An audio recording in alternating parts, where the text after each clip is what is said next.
बेटा देखो, आवाज़ नहीं। अब आप लोगों का लेक्चर नंबर 39।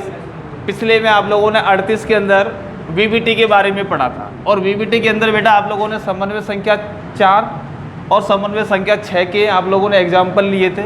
अब यहाँ पर कुछ कमियाँ थी, जैसे इसके अंदर मुख्य रूप से वीबीटी की कुछ कमियाँ हैं और हमारी पाठ्य पुस्तक के अंदर एक अलग टॉपिक है इसके बाद वाला, जिस टॉपिक का नाम है बेटा CFT। क्या नाम है? CFT का मतलब होता है क्रिस्टल फील्ड थ्योरी, अर्थात क्रिस्टल क्षेत्र सिद्धांत के नाम से जाना जाएगा। अब बात है कि भाई ये सिद्धांत, इस सिद्धांत वीबीटी के अंदर क्या कमियां रही थी कि CFT आया। तो पहली कमी यह है, देखो बेटा, सबसे पहली कमी यह है कि यहाँ पर वीबीटी के अंदर सबसे पहला है कि यहाँ पर जो दुर्बल क्षेत्र लिगेंड व प्रबल क्षेत्र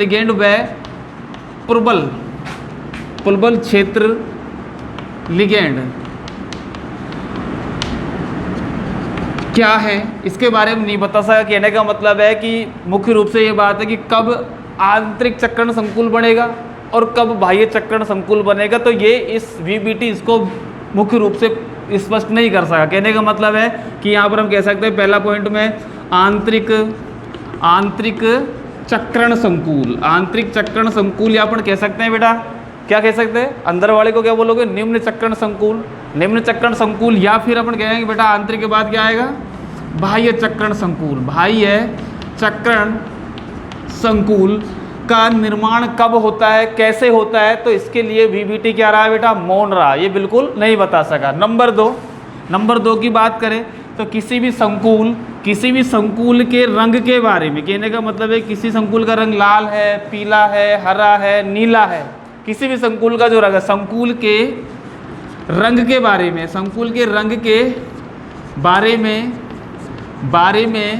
वीबीटी मौन रहा। कहने का मतलब है ये बता नहीं सका कि भाई रंग कैसा है, इसका नाम नीला रंग क्यों है, इसका नाम गुलाबी रंग क्यों है, या इसका नाम हरा रंग क्यों है, तो ये भी नहीं बता सका। तीसरा पॉइंट, ये चुंबकीय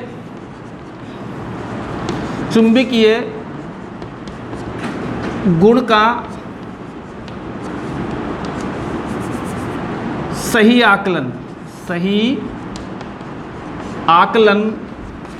नहीं कर सका। कहने का मतलब ये तो बता रहा है कि अनुचुंबकीय है, ये भी बता रहा है कि प्रतिचुंबकीय है, लेकिन वहाँ पर जो मान था, मैंने आपको बताया बेटा, एक सूत्र बताया था चुंबकीय आघूर्ण का, म्यू बराबर √n+2 वाला सूत्र बताया था और इसकी इकाई बताई थी बेटा मैंने बोर मैग्नेटॉन।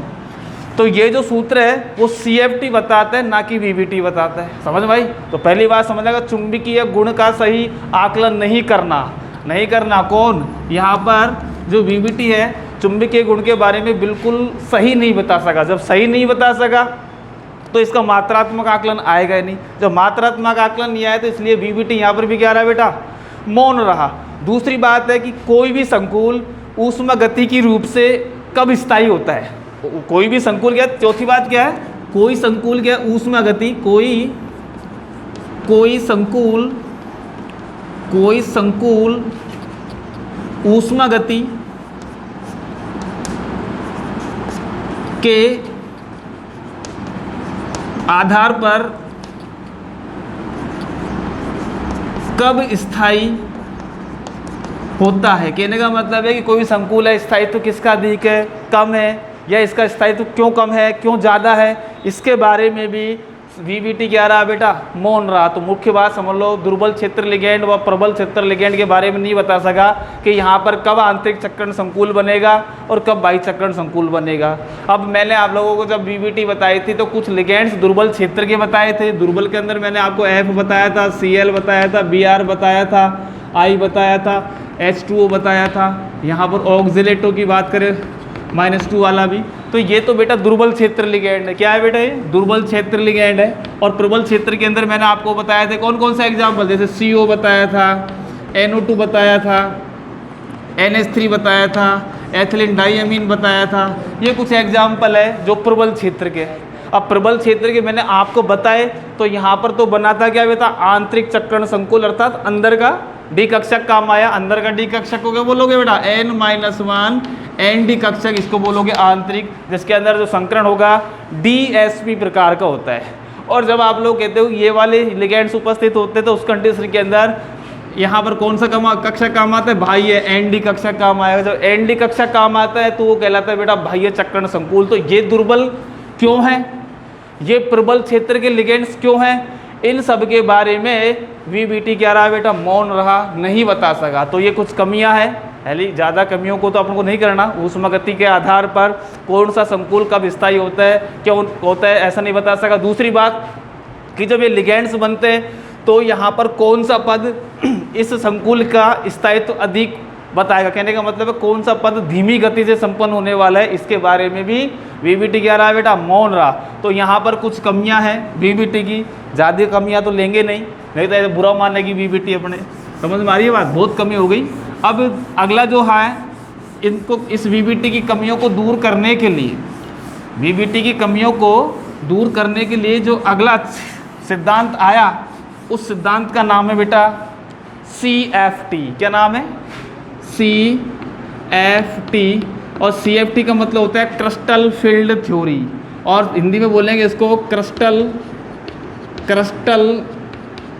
क्षेत्र सिद्धांत। क्रिस्टल क्षेत्र सिद्धांत सबसे पहला काम है कि ये आया क्यों, कारण आपको समझ में आ गया।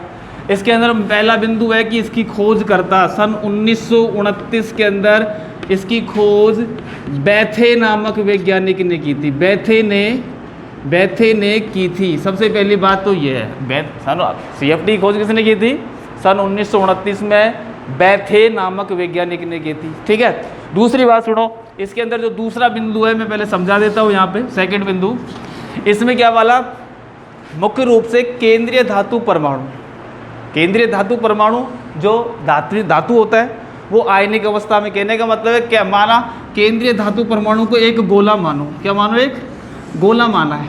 अब गोला मान रहे हो तो यहाँ पर लिगेंड्स परमाणु, और लिगेंड्स परमाणु कैसा हो सकता है बेटा, ऋणावेशित हो सकता है। कैसा होगा, ऋणावेशित, या फिर हम कह सकते हैं कौन सा हो सकता है वो, उदासीन होता है। जब ये ऋणावेशित होता है तो ये केंद्रीय धातु परमाणु पर आवेश कैसा होता है बेटा, पॉजिटिव होगा। जब पॉजिटिव होगा तो लिगेंड परमाणु जब ऋणावेश के रूप में यहाँ पर जुड़ेगा तो यहाँ पर एक बल कार्य करेगा, जिसका बल का नाम है स्थिर वैद्युत आकर्षण बल। क्या बोलोगे इसको, स्थिर वैद्युत आकर्षण बल।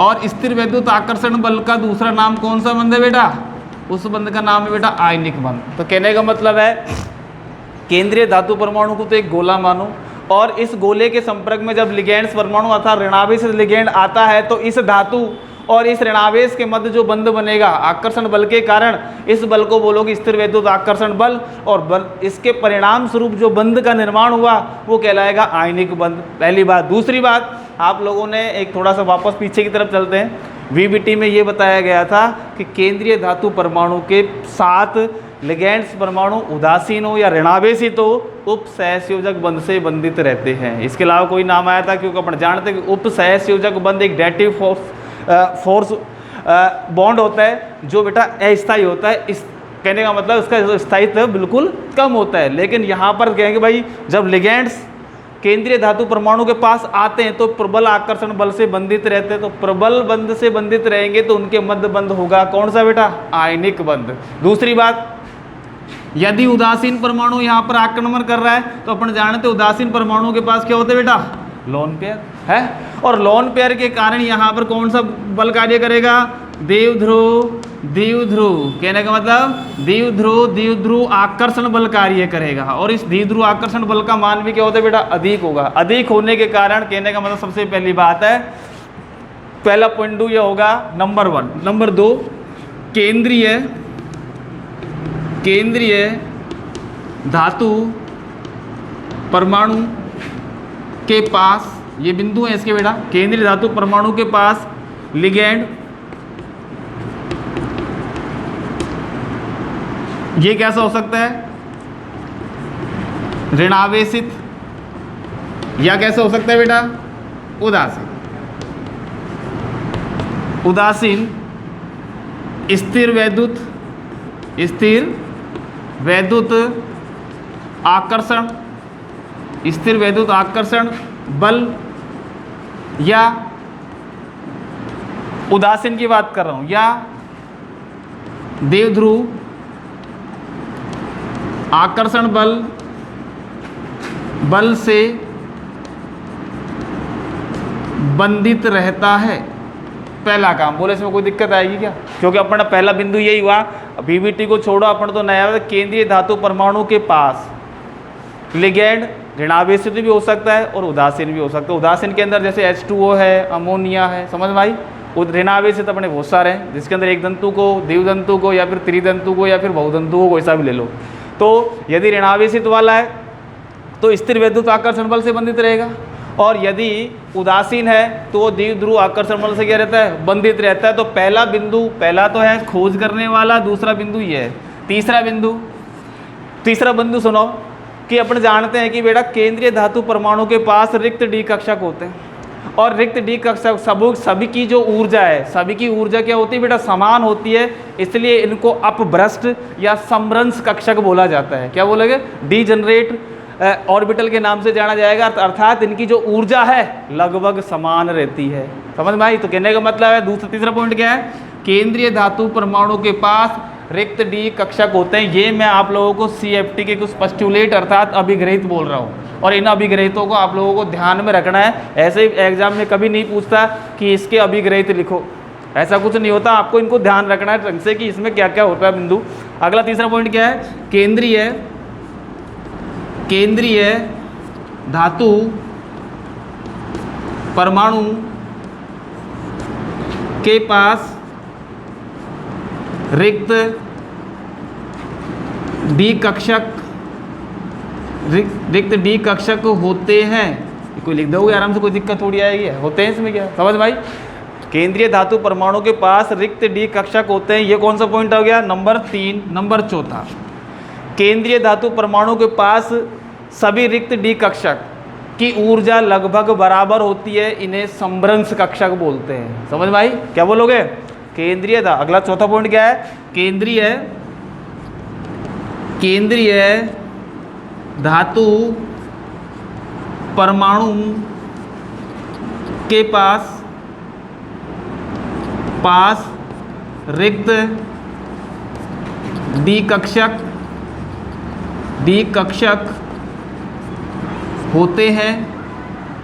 जिनकी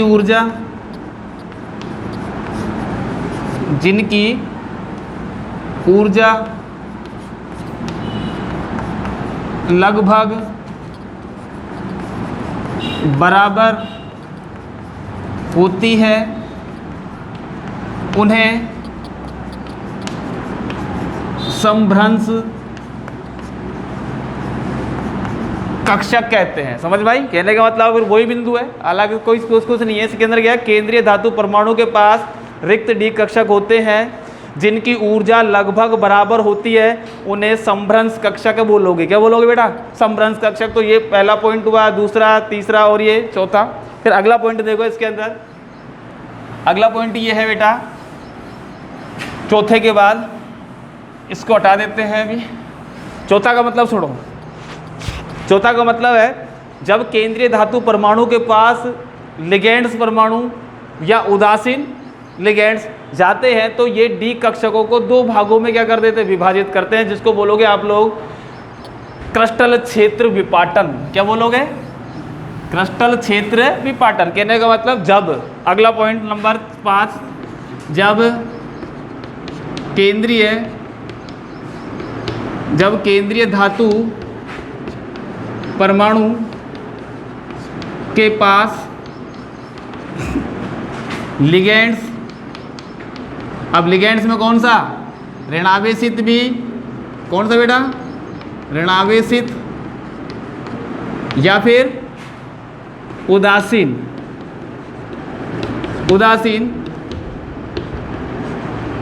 जाता है तो डी कक्षकों को दो भागों में बांट देता है, दो भागों में क्या कर देता, बांट देता। मतलब कहने का जब केंद्रीय धातु परमाणु के पास लिगेंड्स ऋणावेशित हो या फिर उदासीन हो जाता है तो डी कक्षक को दो भागों में बांट देता है। उन्हें क्रमशः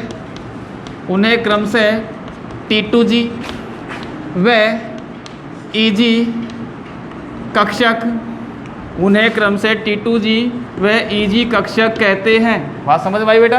कौन सा? T2G इसका नाम है। T कितने है बेटा? 3 और G कितना है? 1। तो यहाँ पर 3 है। अपन जानते हैं कि D के प्रकार, मैं इस बिंदु को मिटा रहा हूँ इसके नीचे, अब कहते हैं। अब बात है कि यहाँ पर T2G और EG कहते हैं, तो अब T2G क्या है और EG क्या है, इसके बारे में अपन देखेंगे अब। तो बेटा मुख्य बिंदु यही मान के चलो, जब केंद्रीय धातु परमाणु के पास लिगैंड ऋणावेशित या फिर उदासीन जाता है तो डी कक्षक को दो भागों में बांट देता है। इसे क्रिस्टल क्षेत्र विपाटन कहते हैं। पहला काम सुन लेना। अब तुमसे डेफिनेशन में बोलूंगा, क्रिस्टल क्षेत्र विपाटन से क्या अभिप्राय है, या क्रिस्टल क्षेत्र स्थायीकरण ऊर्जा क्या है, जिसको CFSE बोलेंगे, तो उनके बारे में मैं आपको बताऊंगा। तो पहली बात है, जब केंद्रीय धातु परमाणु के पास लिगैंड ऋणावेशित हो या फिर उदासीन जाता है तो डी कक्षक को दो भागों में बांट देता है। उन्हें क्रमशः T2G व EG कक्षक कहते हैं। तो यहाँ पर पहली बात है कि T2G क्या है। T2G अपन जानते हैं बेटा, डी कक्षक 5 प्रकार के होते हैं। डी कक्षक 5 प्रकार के होते हैं। पहला, ये अपन स्टार लगा के लिख दे। अपन जानते हैं DXY, दूसरा होता है बेटा DYZ, तीसरा DZX, तीसरा DX² डैश Y², और चौथा होता है बेटा DZ²। तो पहला DXY, दूसरा DYZ, तीसरा DZX, चौथा है DX² डैश Y²। माइनस नहीं बोलोगे इसको, डैश है ये, क्योंकि अक्ष कभी भी माइनस में नहीं होती, तो ये बोला जाता है, माइनस नहीं बोलना है इसको, X² डैश Y²। और लास्ट होता है बेटा DZ², जो आप लोग 11th क्लास में भी इनकी स्ट्रक्चर के बारे में पढ़ते हो। ठीक है। अब आपको बात है कि यहाँ पर ये जो कॉम्बिनेशन होता है 2-3 का, ये होते हैं बेटा T2G का मतलब T कितने हैं यहाँ पर 2 और G कितना है 1, तो 3 हो गया। तो 3, पहला DXY, दूसरा DYZ और तीसरा होता है DZX। अब ये कंडीशन कितने बच गए अपने, ये EG, तो इस कक्षक को बोलोगे आप लोग EG। तो कहने के बाद T2G क्या क्या है, DXY, DYZ और DZX। और EG कक्षक क्या है, EG कक्षक क्या हुआ आपका DX² डैश Y² और ये आपका DZ²। तो ये बात समझ में आ गई। तो T2G कक्षक हो गया। और एक आपका क्या है, कहने का मतलब है कि जब केंद्रीय धातु परमाणु के पास लिगैंड्स परमाणु आते हैं तो ये डी कक्षक को दो भागों में विभाजित कर देते हैं। इसे डी कक्षक का विपाटन बोलोगे आप लोग, या अपन कह सकते हैं क्रिस्टल क्षेत्र विपाटन के नाम से भी जाना जाएगा। ठीक है। अब जाएगा तो इनको दो भागों में बांटेगा। पहला आएगा T2G और दूसरा क्या आएगा बेटा EG कक्षक। T2G कक्षक में 3, पहला DXY, दूसरा DYZ, तीसरा DZX। और EG कक्षक के अंदर DX² डैश Y² और लास्ट हो गया बड़ा DZ²। समझ में आई। अब यहाँ पर अगला जो पॉइंट आता है इसके अंदर छठा है कि यहाँ पर हम कह सकते हैं क्रिस्टल क्षेत्र विपाटन या विपाटन का या विदलन बोल सकते हो, विपाटन। हम यहाँ पर एक डेफिनेशन बोलेंगे भाई, क्रिस्टल क्षेत्र विपाटन से आप क्या समझते हैं। कहने का मतलब आप बोलोगे, जब केंद्रीय धातु परमाणु के पास, मतलब केंद्रीय धातु परमाणु के रिक्त डी कक्षक के पास बोलोगे या कुछ भी बोलो, कोई बात नहीं। जब केंद्रीय धातु परमाणु के पास लिगैंड्स ऋणावेशित या उदासीन आते हैं तो ये डी कक्षक को दो भागों में विभाजित कर देते हैं, T2G व EG में। इसे ही क्रिस्टल क्षेत्र विपाटन कहते हैं। क्या बोलोगे इसे ही क्रिस्टल क्षेत्र विपाटन। जो आपकी बुक्स के अंदर लैंग्वेज है उसको आप लोग डिट्टो कुछ नहीं करना, कि आप लोगों को केवल समझना है। फिर वापस बोल रहा हूँ, पहला बिंदु बैथे ने किया था, दूसरा बिंदु केंद्रीय धातु परमाणु के पास रिक्त डी कक्षक होते हैं और इन रिक्त डी कक्षकों की ऊर्जा लगभग बराबर होती है, इन्हें संभ्रंश कक्षक के नाम से जाना जाता है। समझ में आई। फिर इन रिक्त केंद्रीय डी कक्षक के पास जब लिगैंड्स परमाणु आते हैं तो ये दो भागों में क्या कर देते हैं, इनको विभाजित कर देता है, और इसे ही बोलोगे आप लोग क्रिस्टल क्षेत्र विपाटन। समझ में आई। फिर यहाँ पर लिगेंड्स परमाणु, पहला पॉइंट यही था कि लिगेंड्स परमाणु केंद्रीय धातु परमाणु के पास आयनिक बंध व ध्रुवीय सहसंयोजक बंध से बंधित रहता है। समझ में आई। तो यहाँ पर पहला पॉइंट ध्रुवीय सहसंयोजक या आयनिक डी कक्षक, सबकी ऊर्जा लगभग बराबर, जब इसके पास आया तो इसका क्या हो गया बेटा, विपाटन, और इसको बोलोगे क्रिस्टल क्षेत्र विपाटन ऊर्जा। समझ में आई। तो आप लोग जब किताब के अंदर हर लाइन को पढ़ना और उसके अंदर इंपॉर्टेंट पॉइंटों को देखना है, अपन को कोई किताब के अंदर डिट्टो कॉपी नहीं उतारनी, जो मेन बात है वही। तो बस क्रिस्टल क्षेत्र विपाटन ऊर्जा, फिर वापस कर लो, जब केंद्रीय धातु परमाणु के पास लिगैंड ऋणावेशित या उदासीन आता है तो डी कक्षक को दो भागों में अर्थात T2G व EG में क्या कर देता है, विभाजित कर देता है। इसे ही बोलोगे क्रिस्टल क्षेत्र विपाटन। ठीक है। फिर उसके बाद दूसरा पॉइंट आता है क्रिस्टल क्षेत्र विपाटन ऊर्जा। ऊर्जा या इसको बोलोगे crystal field splitting energy, crystal field splitting energy, और इसका शॉर्ट रूप हो गया CFSE, crystal field splitting energy. क्या बोलोगे इसको, आप लोगों को देखो जब पन्ना पलटोगे तो चतुष्फलकीय संकुल के लिए CFC के मान दिए हैं, आप देख लो +6 T2G वाला और वो वाला जो सूत्र दिए हुए हैं, तो ये CFC दिया हुआ है। इसको बोलोगे क्रिस्टल क्षेत्र स्थायीकरण ऊर्जा। क्या बोलोगे। तो अगला पॉइंट आता है इसके अंदर, क्रिस्टल क्षेत्र विपाटन के बाद आपका पॉइंट आएगा CFC से आप क्या समझते हैं कि भाई CFC का मतलब क्या होता है। अपन जानते हैं बेटा कि दुनिया में जिस भी वस्तु की, हम कह सकते हैं वस्तु बोलो या रसायन विज्ञान में कोई यौगिक बोलो, या अपन कहते हो सामान्य जीवन में आदमी को बोलो, जिसकी ऊर्जा अधिक होती है उसका स्थायित्व कम होता है। जिसकी ऊर्जा अधिक होती है उसका स्थायित्व क्या होता है, कम। तो कहने का मतलब CFC, CFSE का मतलब होता है क्रिस्टल क्षेत्र स्थायीकरण ऊर्जा, क्रिस्टल फील्ड स्प्लिटिंग एनर्जी। तो कहने का मतलब है जब केंद्रीय धातु परमाणु के पास लिगेंड्स परमाणु आते हैं तो वो डी कक्षक के इलेक्ट्रॉनों को क्या कर देते हैं बेटा, विभाजित कर देते हैं। इसको बोलोगे क्रिस्टल क्षेत्र विपाटन। और इस विपाटन के परिणाम स्वरूप हुई ऊर्जा में कमी, इस क्रिस्टल क्षेत्र विपाटन के परिणाम स्वरूप ऊर्जा में हुई कमी को CFC या फिर क्रिस्टल क्षेत्र स्थायीकरण ऊर्जा के नाम से जाना जाएगा। तो कहने का मतलब इसकी सामान्य से लैंग्वेज लिखेंगे अपन, जब केंद्रीय धातु परमाणु के पास लिगैंड परमाणु उदासीन भी हो सकता है और ऋणावेशित आते हैं तो ये डी कक्षक को दो भागों में विभाजित